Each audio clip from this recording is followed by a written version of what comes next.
I like birding a lot. Birding is fun. Birding, you can do it with friends, you can do it in groups, you can do it alone, you can do it everywhere, anywhere, anytime. Birds are all over the place, so, you know, birding happens at all times. That's right.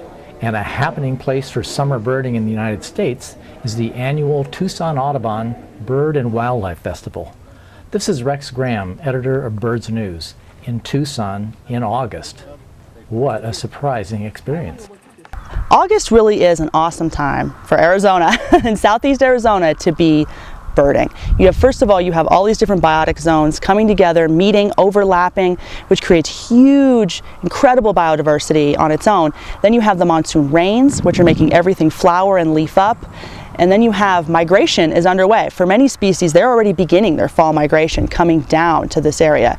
So, and then you also have the rains bringing Mexican vagrants up into this area. So you have birds coming down, coming up. Some birds are actually just waiting to nest right now. So there's tremendous activity. This is the peak time for hummingbird numbers and diversity, peak warbler diversity. This is really when it's happening for birding, is in August. Tropical kingbird at the tree over there. There's a male blue grosbeak perched over here. There are yellow-breasted chats calling off to our right.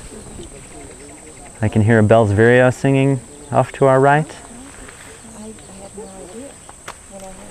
Lazuli bunting's calling. Yesterday I went to a trip California Gulch, and that was a day I would say for sparrows. Things like five-striped sparrow, but there was rufous-winged, Bateris, cassins. It was a whole list of sparrows, and they were fabulous. But it wouldn't be, I'm just picking out, that's from yesterday, but picking out, I mean the day before was warblers. It was absolutely red-faced, graces, olive warbler. It's been absolutely fabulous. I cannot really see how good it is, but my biggest surprise has been how green it is. The area, it's really? Like sort of, yeah. I had this preconception in my mind where Arizona was going to be bone dry, terracotta sort of ochre coloured sort of areas, and just not as full of life as this. Totally. So it's challenged me preconceptions. Our most rainy season is in late summer, the summer monsoons. And what that does is it makes all of these different life zones erupt in plant activity and insect activity, which is just great for birds. So the deserts totally green up. It's the only time of year where our grasslands are actually green. The rest of the year they're yellow. And these sky islands, it creates a second spring. You have flowers just blooming all over the sky islands in late summer going into fall because of these monsoon rains. One of these sky islands is the Santa Rita Mountains, where at the base of the mountains is a large grassland. So as you start to move up in elevation, you come to the mouth of Madera Canyon, one of the most famous bird watching spots in all of southeast Arizona. And up into Madera Canyon, it's a shady, moist canyon. There is springs and creeks flowing through it, so you get these sycamore trees and sort of lush, moist habitat that is excellent for many bird species. And it's a little higher in elevation, so it's cooler, so that water stays around. And then you get birds like elegant trogons, sulfur-bellied flycatchers, all sorts of different warblers will use this habitat because it's very lush and moist, and it's full of insects and full of flowering plants and full of food, and that's exactly what these birds are looking for. When you add the summer rains to the Sky Island's secret sauce of high and cooler elevations and rich plant and insect life, something magical happens. There's a little known sort of bubble of Mexico extending up into southeast Arizona. And what's causing that is when you look at a map, many maps kind of just cut off at the US border. But if you look at a map, if you look at the big picture that shows both northern Mexico and Arizona, there is this very long chain of mountains working their way up, almost like a spine, working their way up through Sonora, and it keeps going, and it's the Madrean Sky Islands, and they keep going all the way up, and they cross the US border, and the very most northern peaks of that Sky Island mountain chain is in southeast Arizona. So the Chiricahua Mountains, the Santa Catalina Mountains are just an extension of that chain of mountains coming up from Mexico. People who care about birding and care about listing their birds, which many birders do, because it's fun to keep track of how many birds you see. There's these rules that were established by the ABA Life List, and birds that count for your North American list are birds that are seen in the lower 48 states, Canada and Alaska, and that is it. So Mexico and Hawaii don't count. So when birds that live in those sky islands of Mexico find their way up, just kind of island hopping up that chain of mountains, find their way in southeast Arizona where that chain sort of ends in the United States, we get birds from Mexico coming up into Arizona, where people who love to list their birds and keep track of how many they see in their lifetime, the only place to get those birds within the U.S. boundary is in southeast Arizona. For me, summer in Arizona means hummingbirds. I oohed and awed with everybody else around the feeders at the Tucson Audubon's new conservation property in Patagonia, Arizona. In the United States, the best place for hummingbirds is southeast Arizona. We have by far the most species seen, by far.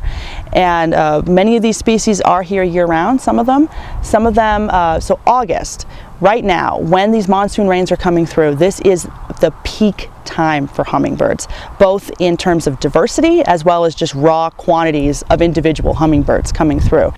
In addition to the elegant trogon, violet-crowned hummingbird, there are 37 other glamour species. These shy, colorful beauties are much easier to spot during the summer monsoons. A target bird for many, many birders visiting southeast Arizona is Montezuma quail. It's a beautiful little quail, has beautiful plumage and spots, very unusual looking bird, and they're very, very secretive. They're tough to find. You have to be in just the right habitat, and they're especially less hard to find. They're always hard to find, but less hard to find during the monsoon times, because that is when they nest. They time their nesting for monsoon breeding, and you really have to go to just the right habitat. They're a sky island species, and they favor kind of that oak level band in a sky island. This is an elf owl. Elf owl is one of my favorite birds. They're a very special bird, which is part of why we made them our little mascot for the Tucson Bird and Wildlife Festival. This is actually the smallest owl in the world. It is officially the tiniest, and they're just so adorable. They will breed throughout several habitats in southeast Arizona. They do very much favor this type of habitat, the saguaro Sonoran Desert habitat. They nest in cavities, so they like these holes in the saguaros created by woodpeckers, but they'll also go up into the sky islands too. They'll nest in cavities made in oak trees or other trees by woodpeckers, and they have an amazing call that they do. It sounds like a little elf or fairy laughing out in the desert, which is where their name comes from, elf owl. The annual Tucson Audubon Bird and Wildlife Festival has friends in high places, and I don't mean in the sycamores of Madera Canyon. Well, I'm glad that the annual Tucson Audubon Society is gaining a national reputation. It's long deserved one.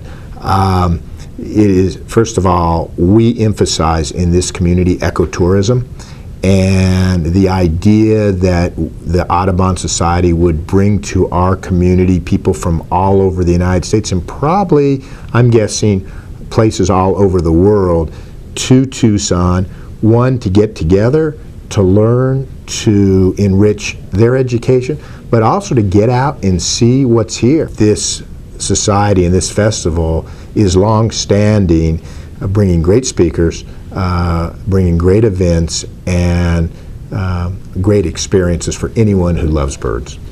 That's a huge help to our economy, and we really try to promote it and do everything we can to develop it. The driving force for the annual festival is Tucson Audubon's executive director, Paul Green. So Tucson Audubon is organizing this festival for a number of reasons. Obviously, just celebrating the joy of birds and birding is great, and that's very important because that is what people's passion is. We have a bigger agenda here, though, of course, which is these birds require certain habitats in which they thrive across the nation, across the continent, but these habitats are under threat for different reasons. We have our own complete unique set of habitats in this region, and a lot of our work is addressing those threats with conservation action. There's a couple of programs that we do. One is the Important Bird Areas program that identifies the most important areas for birds and then seeks to protect those areas. Another is the Sonoran Desert Conservation Plan, which tries to direct development away from key biological areas so that development happens on areas that aren't so biologically important, and making sure that when development does occur that significant areas are actually maintained as open space. All birds face new global threats. So one of the most important threats to bird habitat is climate change. We're ground zero for climate change in North America, and the changing climate is already changing habitats and destroying habitats, which means that birds are having to move. We're working on a project with National Audubon to educate our population about the effects that climate change is going to have on the birds that they see in their backyards, because the effects are real and they're beginning to happen now. Margaret Mead once said, "Never doubt that a small group of thoughtful, committed citizens can change the world. Indeed, it is the only thing that ever has." Something like that is at work in Tucson. So when people give to us significant amounts of money to help us with a project, this isn't just a simple transaction, it's an interaction. They are wanting to achieve something that they can't achieve on their own, but through making a donation to Tucson Audubon, we can make sure that their goals are achieved and our goals are achieved too. So it's an important social interaction between us and them, and they often become fully involved in the project as we move it forward.